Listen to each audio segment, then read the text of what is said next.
A gummy that gives you a natural tan without sun exposure? That's exactly what Asuno Tanning Gummies claim. But do they actually work? Or is it just another viral beauty trend? So these gummies contain ingredients like beta-carotene, astaxanthin, and vitamin C, which are supposed to enhance your skin tone from within and give you a natural tan in as little as 7 days. The idea is that these compounds build up in your body and affect skin pigmentation over time. Some users report a slight warm glow after a few weeks, skin looking more even or less pale, and no streaks like fake tan products. But even positive reviews say the results are very subtle and gradual, not a deep tan. Here's where things get questionable. There's no strong scientific proof that gummies can create a real tan. Effects from beta carotene are usually just a slight orange or warm tint, not true melanin tanning. Reviews are mixed. Some users say no results or delivery issues. From Reddit discussions, many people say tanning supplements give minimal or no visible change, even after months. Health regulators also warn that tanning gummies and similar products are not approved and may lack proper safety testing. So are Asuno tanning gummies real or fake? They won't give you a real tan.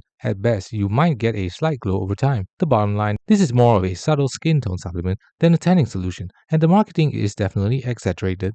Thanks for watching. Don't forget to like and subscribe for more videos.